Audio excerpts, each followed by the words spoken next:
for me not to keep you living here alone. He said the state should charge you rent, like any other tenant.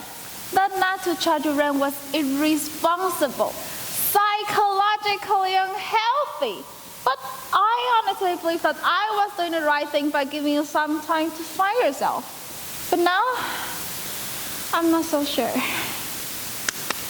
Send Tom my love and thank him for his uncanny ability to pathologize the normal. I bet he makes a damn fine psychiatrist. But he can rest assured that I'm not lost.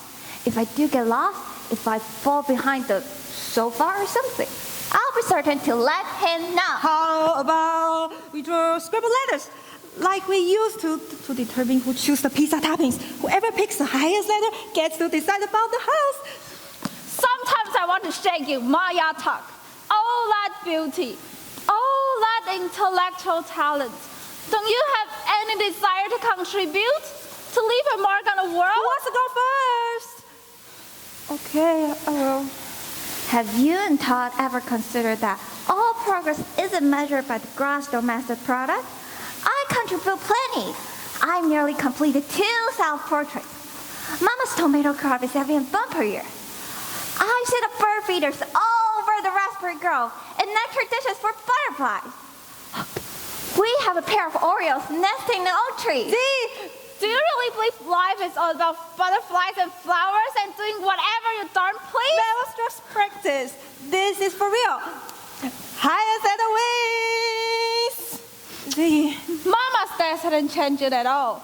To you, the whole world is an enormous game created solely for your personal enjoyment. And Livy is still bringing over flowers for Mama. I didn't realize it was upsetting everybody. Tiger lilies. It's hard to think of tiger lilies without thinking of.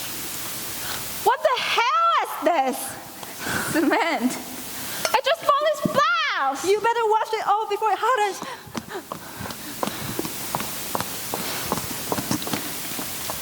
What has gotten into the two of you? Who in God's name put tiger lilies in cement? Go find her a bath towel. What does she need a bath towel for? Trust me, they're in the linen closet.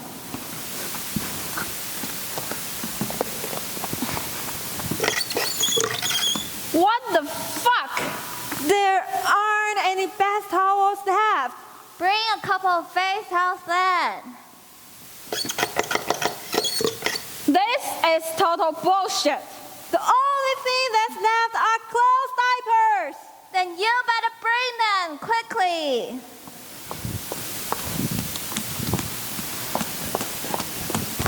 Why isn't there any water? You better use this. Why isn't there any water?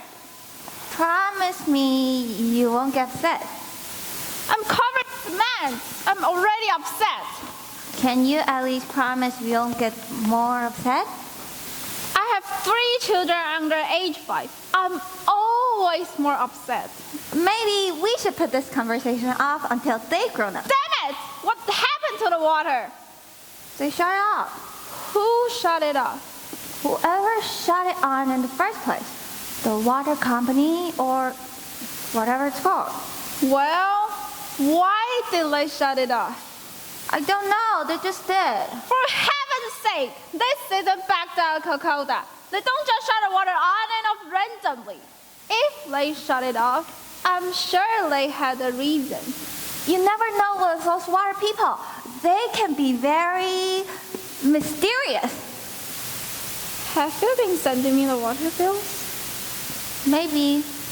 This is unbelievable.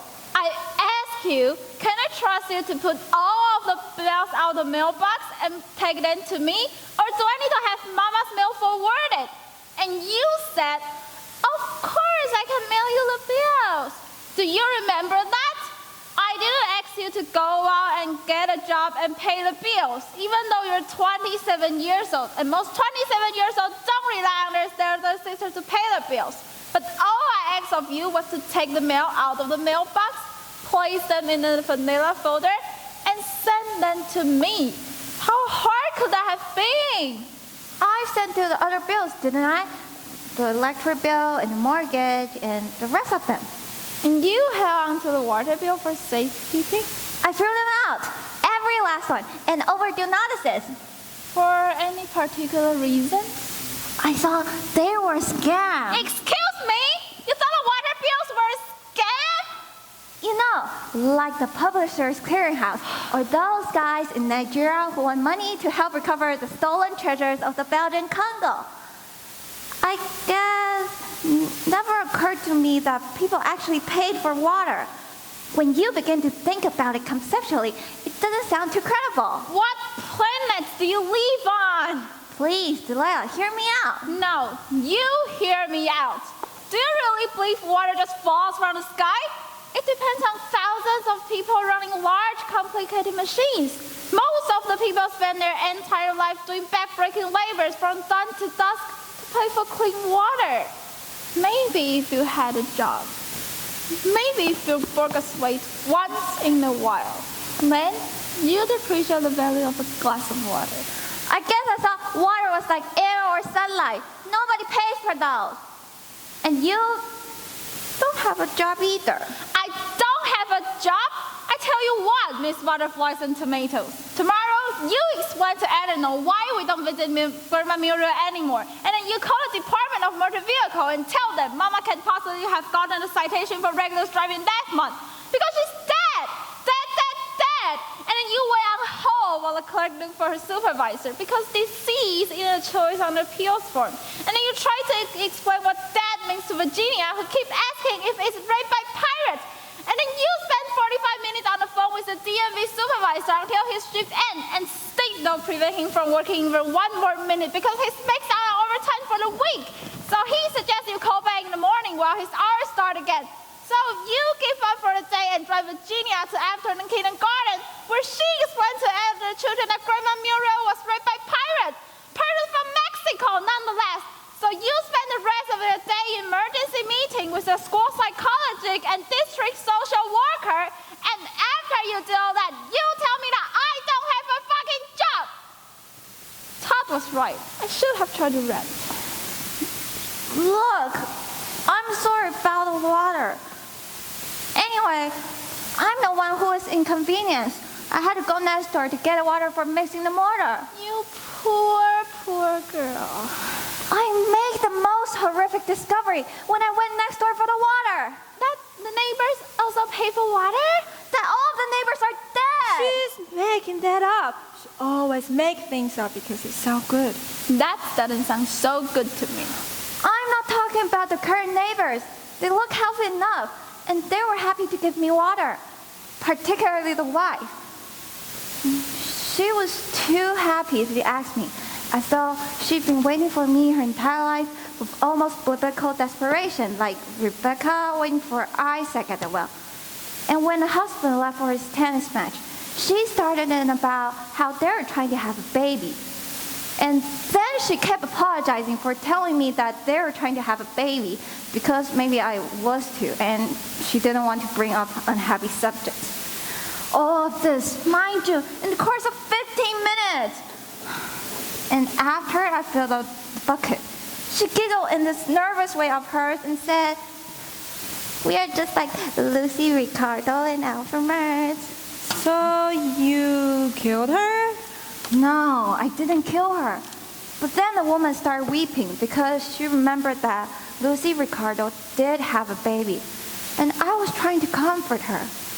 I suddenly realized that she wasn't Dr. Madigan. Dr. Madigan?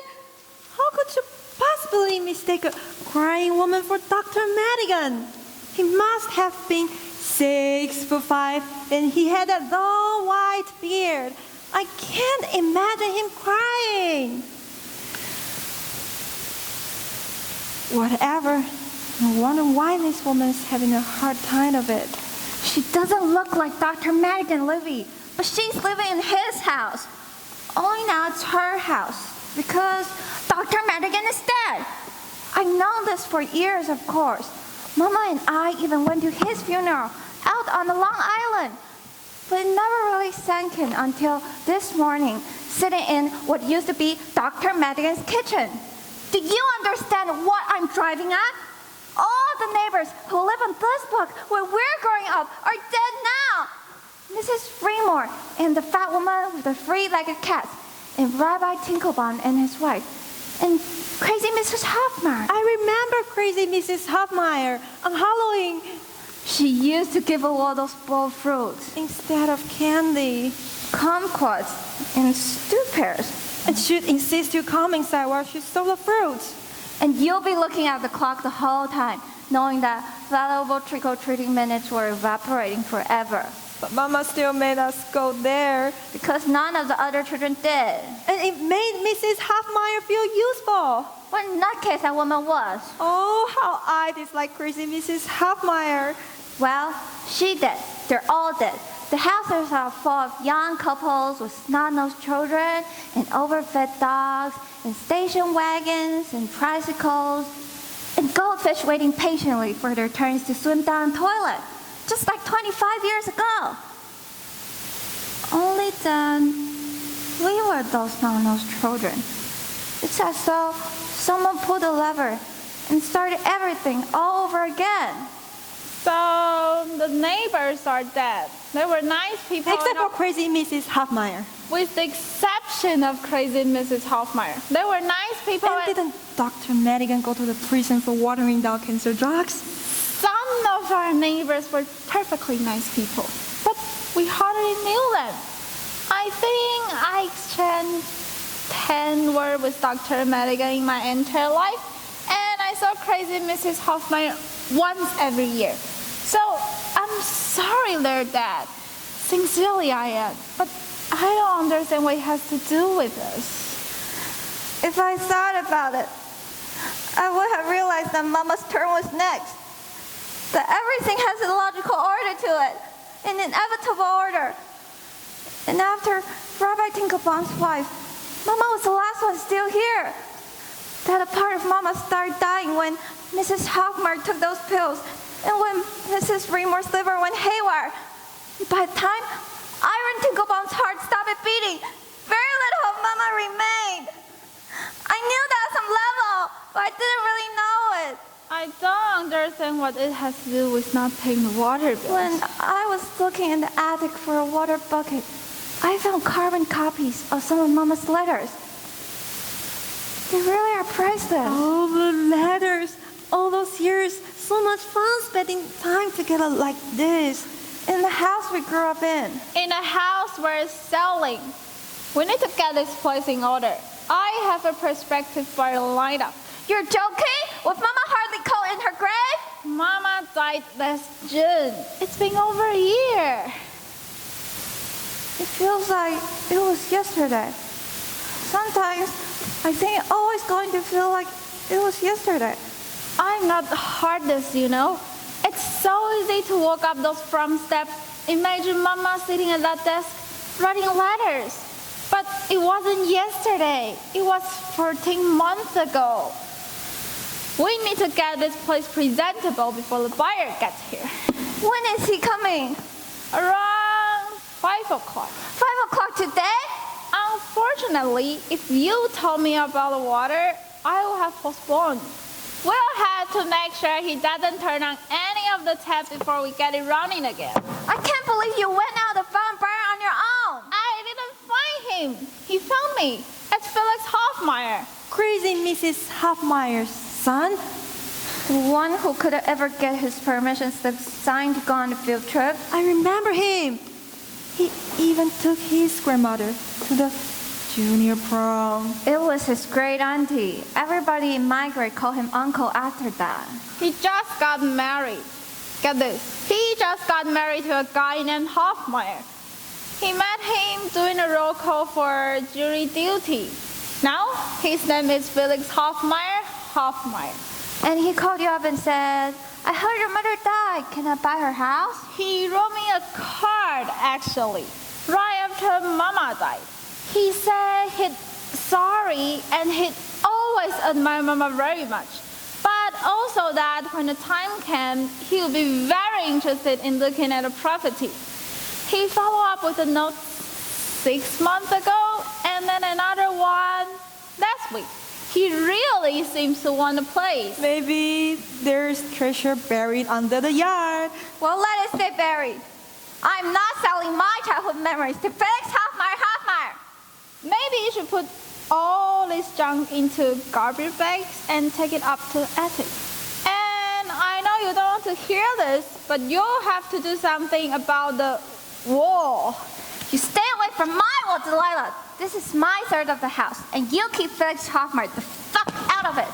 Don't make things any harder than it has to be, Maya. The law is on my side. We were getting along so well. Why don't we draw scribble letters again? But this time, the lowest letter gets to decide. You want to show the house, you show the house. Don't expect me to go along with it. I'm going to let Mr. Hoffmeyer know what he's Hoffmeyering his way into. What's that supposed to mean? I think Mr. Hoffmeyer has a right to make an informed decision. Someone ought to tell him about the termites and the fire ants in the bedrooms and the problem of the septic tank overflowing and the ghost of our fourth sister who had her skull bashed in by that escape of bones. Hey! We both know we didn't have a fourth sister, and there were no escape baboons. But Felix Hoffmeyer doesn't know that. I can't take this anymore. If nobody listens to me, I'm going to do something drastic. Don't you dare humiliate me in front of my buyer. What was our fourth sister's name again? Lavinia? Drusilla? Cordelia. Yeah, Cordelia. I like Cordelia. Too bad she had to go and get her skull crushed like that. I'm going to go to the garage and shoot myself. Jesus, Maya, what do you want from me? You know what I want. 1/3. What was that?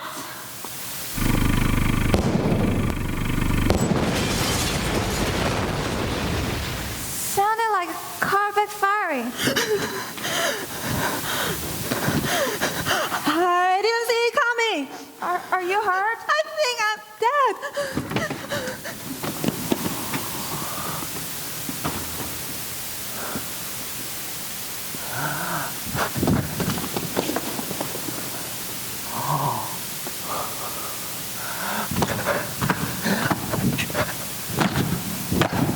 Sorry about that. Felix Hoffmeyer? Felix Hoffmeyer now. Can't you believe it? I'm married. I can hardly believe myself. Are you all right? Oh, I'm fine. But the Mercedes is another story. But I trust we are all insured. I was so upset about the fighting. I thought maybe I'd go home and beg a pardon for the Reverend Librarian. Just a platonic pardon. I didn't expect to die so young. Take a few deep breaths and you'll come back to life. It's my fault. Really, I tried making that quick turn into your driveway like your father always used to do. I love watching him make the turn when I was young. I admire his confidence. But you're sure you're all right? Better than I was before, like I could hunt a wild bull with my bare hand. What? My only regret is that there was this fascinating story on the radio about how the army is considering a proposal to knock the moon out of its orbit because it's afraid of terrorists could use the moon to launch an air attack on the United States. But we collided before I heard the end of the story. Oh, no matter. The important thing is that nobody was hurt. Huh?